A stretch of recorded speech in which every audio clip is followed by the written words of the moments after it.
السلام علیکم میرے پیارے بہنوں اور بھائیوں، امید کرتی ہوں کہ آپ سب لوگ خیر و عافیت کے ساتھ ہوں گے۔ آج کی اس ویڈیو میں ہم سورہ رحمان کے اوپر بات کریں گے۔ قرآن پاک میں جس سورہ مبارکہ کو سب سے زیادہ پسند کیا جاتا ہے وہ ہے سورہ رحمان۔ دنیا میں سب سے زیادہ تلاوت اسی سورہ مبارکہ کی جاتی ہے، لیکن کیا ہم نے کبھی جاننے کی کوشش کی ہے کہ اس سورہ مبارکہ میں ایسی کون سی بات ہے جو یہ اتنی مقبول صورت ہے؟ کیا ہم نے کبھی اس سورہ مبارکہ میں دی گئی پیغام کو سمجھنے کی کوشش کی ہے، اور وہ کیا وجہ ہے کہ میڈیکل فیلڈ میں اس صورت نے وہ کام کر دکھائے ہیں جہاں میڈیکل سائنس فیل ہو گئی ہے؟ آج کی اس ویڈیو میں یہ سب معلومات دی جا رہی ہے۔ آج کی یہ ویڈیو آپ کی زندگی بدلنے والی ہے۔ محترم ناظرین، ہمارے پیارے نبی حضرت محمد مصطفیٰ صلی اللہ علیہ وسلم فرماتے ہیں کہ جس طرح اللہ تعالیٰ کان لگا کر قرآن کو سنتا ہے، دوسری کسی چیز کو نہیں سنتا۔ ہم اس بات سے بالکل بے خبر ہیں کیونکہ ایسا ہمیں نظر نہیں آتا۔ ابو موسیٰ اشعری رضی اللہ عنہ ایک دولت مند صحابی تھے۔ ایک رات قرآن پاک کی تلاوت فرما رہے تھے، اس بات سے بے خبر کہ کچھ لمحے بعد ان کی تلاوت کو کوئی سننے والا ہے۔ وہ اپنی کیفیت میں تہجد کے وقت قرآن کی تلاوت کر رہے تھے جب حضرت محمد مصطفیٰ صلی اللہ علیہ وسلم ان کے پاس سے گزرے تو ان کی تلاوت کی آواز آ رہی تھی۔ آپ صلی اللہ علیہ وسلم وہاں رک کر یہ تلاوت سماعت فرمانے لگے۔ کچھ دیر بعد آپ صلی اللہ علیہ وسلم وہاں سے تشریف لے گئے۔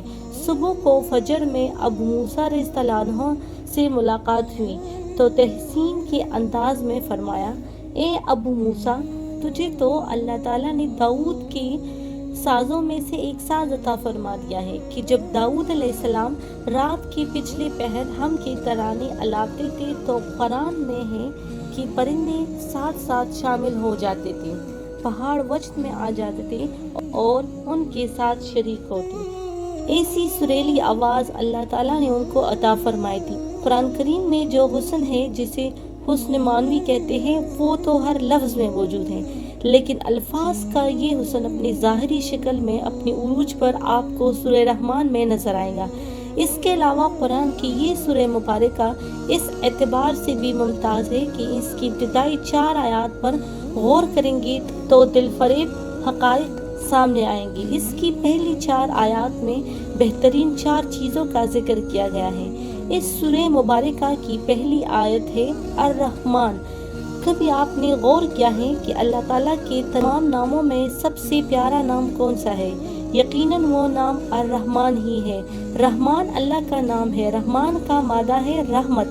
اب ہمیں اپنی زندگی میں سب سے زیادہ کس چیز کی ضرورت ہے؟ یقیناً اللہ کی رحمت کی۔ ناظرین، حضور صلی اللہ علیہ وسلم نے فرمایا، کوئی شخص بھی اپنے عمل کی بنیاد پر جنت میں نہیں جا سکتا جب تک رحمت خداوندی اس کی دستگیر نہ ہو۔ کسی صحابی نے جرأت کر کے پوچھ لیا کہ حضور کیا آپ بھی؟ تو فرمایا کہ ہاں میں بھی۔ اب اندازہ کیجئے کہ حضور صلی اللہ علیہ وسلم بھی رحمت خداوندی کے ضرورت مند ہوں تو ہمارے جیسے گناہ گاروں کی تو سب سے بڑی ضرورت رحمت خداوندی ہے۔ اب یہ رحمت یعنی اللہ کی یہ شان 2 الفاظ میں بیان ہوئی ہے، ایک ہے رحمان اور دوسرا ہے رحیم۔ اس کے علاوہ کوئی مادہ ایسا نہیں جس سے اللہ کے 2 نام بنتے ہو۔ پھر سورہ رحمان کی دوسری آیات ہے علم القرآن یعنی علم القرآن۔ رحمت خداوندی کا سب سے بڑا مظہر یعنی رحمان کی رحمانیت کا سب سے بڑا مظہر قرآن ہے۔ اس میں جو راز ہے انہیں سمجھیں۔ جو علم انسان کو حاصل ہوا وہ کس نے دیا؟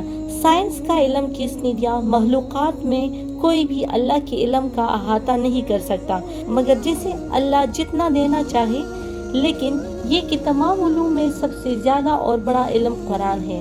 اب آپ اس بات کو ذہن نشین کرتے جائیں کہ اللہ کے ناموں میں سب سے بہترین نام رحمان ہے۔ اللہ نے جو کچھ بندوں کو سکھایا اس میں سب سے زیادہ علم قرآن کا ہے۔ تیسری آیات ہے خلق الانسان، انسانوں کو کس نے پیدا کیا؟ بے شک اللہ نے۔ زمین کو، آسمان کو، چرند پرند کو، فرشتوں کو کس نے پیدا کیا؟ بے شک اللہ نے۔ اس کا مطلب یہ ہے کہ اللہ کی تمام مخلوقات میں بہترین مخلوق انسان ہے۔ تو اس کا مطلب کتنے اعضاء ہیں،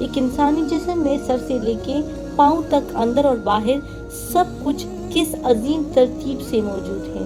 لیکن یہاں بھی سمجھ لیں کہ ایک انسان کے اندر جتنی بھی صلاحیتیں ہیں، جو کچھ بھی ہیں، ان میں سب سے بہترین چیز سپیچ یعنی کلام ہے، اور کلام کی اسی خصوصیت کی وجہ سے انسان کو حیوان ناطق کہتے ہیں کہ حیوان کے اور انسان کے درمیان بیان بولنے کے ذریعے سے امتیاز قائم کیا گیا ہے۔ ایک انسان کی تمام صلاحیتوں میں سب سے اونچی صلاحیت بیان یعنی بات کرنا اور کلام کرنا ہے۔ اب ان سب چیزوں کو ملائے، اللہ تعالیٰ کے ناموں میں سب سے بہترین نام رحمان ہے۔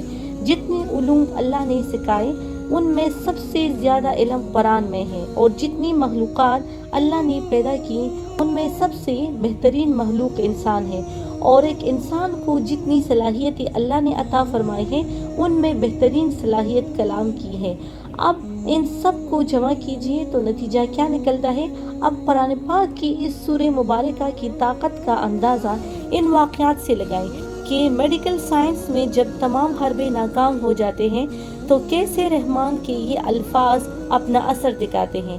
ایک حدیث پاک کا مفہوم ہے کہ ہر چیز کی سجاوٹ ہوتی ہے، اور قرآن کی سجاوٹ سورہ رحمان ہے۔ سورہ رحمان حسن عبارت اور حسن طرز کے لحاظ سے قرآن پاک کی زینت ہے۔ اس سورت کی تلاوت میں ایسا اثر ہے کہ سننے والے پر بے حد خاموشی اور رغبت طاری ہوتی ہے، کیونکہ تفسیر ابن کثیر میں لکھا ہے کہ یہ سورت اپنے حسن عبارت اور عمدہ طرز ادائیگی میں دلہن کی طرح آراستہ و پیراستہ اور مزین ہے۔ یہ سورت ہر قسم کی حاجت روائی کے لیے بہت اکثر ہے۔ حاجت کے لیے اس سورت کو 11 روز تک روزانہ 11 مرتبہ پڑھیں، انشاءاللہ اللہ کی رحمت سے آپ کی حاجت پوری ہو جائے گی۔ اگر کسی کی گھر میں موذی جانور رہتے ہوں یعنی سانپ، بچھو وغیرہ، تو اس سورت کو 7 روز تک روزانہ 7 مرتبہ پڑھ کر پانی پر دم کر کے مکان کی دیواروں پر چڑھ کے انشاءاللہ موذی جانور وہاں سے ختم ہو جائیں گے۔